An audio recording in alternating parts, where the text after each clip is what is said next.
ലൈംഗിക അധിക്ഷേപം ഹണിറോസിന്റെ പരാതിയിൽ നടപടി.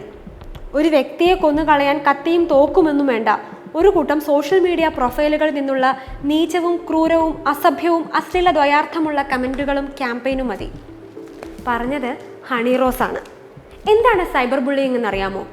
ഇത് തന്നെ, ഒരാൾക്കെതിരെ മോശമായി ഒരു പേജിലോ അവരുടെ അക്കൗണ്ടിന് താഴെയോ അവർ പങ്കുവെക്കുന്ന ചിത്രത്തിന് താഴെയോ അല്ലാണ്ട് മെസ്സേജിംഗ് പ്ലാറ്റ്ഫോമിലൂടെയൊക്കെയോ വ്യക്തി അധിക്ഷേപം ചൊരിയുന്ന കമൻറ്റുകളും ചിത്രങ്ങളും വീഡിയോകളും ഒക്കെ പങ്കുവയ്ക്കുന്നത് സൈബർ ബുള്ളിയിങ്ങിൻ്റെ കാറ്റഗറിയിൽ പെടും. എന്താണ് സൈബർ ബുള്ളിയിങ്ങിൻ്റെ മറ്റൊരു പ്രത്യേകത? മുഖമില്ലാത്ത പേജിലിരുന്ന് ഒരാൾക്കെതിരെ ആർക്കും എന്തും പറയാനാകുന്ന ഒരു സ്ഥിതിയാണ് സൈബർ ബുള്ളിയിങ്ങിലൂടെ സംജാതമായിരിക്കുന്നത്. മുഖമില്ലാത്ത പേജിലിരുന്ന ഒരു കമൻ്റ് ഇട്ട് കഴിഞ്ഞാൽ നമ്മളെ ആര് പിടിക്കാനാണെന്നാണോ ചിന്ത? അതും ഒരു മണ്ടൻ ചിന്തയാണ് കേട്ടോ. അങ്ങനെ ഒരു കമൻ്റ് ഇട്ടാൽ അത് നിങ്ങൾ ഡിലീറ്റ് ചെയ്താലും എത്ര കാലം കഴിഞ്ഞാലും ആ കമൻറ്റുകൾ കണ്ടുപിടിക്കാൻ സാങ്കേതിക വിദ്യ വളർന്നു അല്ല.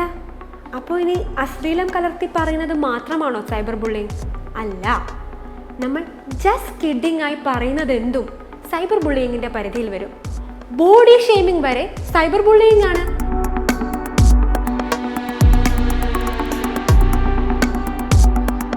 സൈബർ ബുള്ളിയിങ്ങിൻ്റെ പരിണിത ഫലത്തെക്കുറിച്ച് ചിന്തിച്ചിട്ടുണ്ടോ? ഒരാളെ മാനസികമായും ശാരീരികമായും വൈകാരികമായും തളർത്താൻ കഴിവുള്ളതാണ് സൈബർ ബുള്ളിയിങ്. ഉറക്കം നഷ്ടപ്പെടൽ, ഡിപ്രഷൻ, ഭക്ഷണം കഴിക്കാൻ തോന്നായിക, അങ്ങനെ സൈബർ ബുള്ളിയിങ് കാരണം ഉണ്ടാകുന്ന പരിണിത ഫലങ്ങൾ ഏറെയാണ്. സൈബർ ബുള്ളിയിങ് കാരണം ആളുകൾ ആത്മഹത്യ ചെയ്ത നാടാണ് നമ്മുടേത്. സൈബർ ബുള്ളിയിങ്ങിനിരയായാൽ എന്തു ചെയ്യാം? നേരെ പോയി പരാതി നൽകാം. ആർക്കൊക്കെ പരാതി നൽകാം? ആർക്കും പരാതി നൽകാം. അതിന് പ്രായവ്യത്യാസമൊന്നുമില്ല. ആദ്യം പോലീസ് സ്റ്റേഷനിൽ പോയി നമ്മൾക്ക് ബുദ്ധിമുട്ടുണ്ടാക്കിയ കമൻറ്റുകളും ഇനി മറ്റ് പേജുകളിൽ നിന്നുള്ളതാണെങ്കിൽ ആ ലിങ്ക് ഉൾപ്പെടെ നമുക്ക് അതിൻ്റെ സ്ക്രീൻഷോട്ട് ഉൾപ്പെടെ നമുക്ക് പരാതിപ്പെടാം.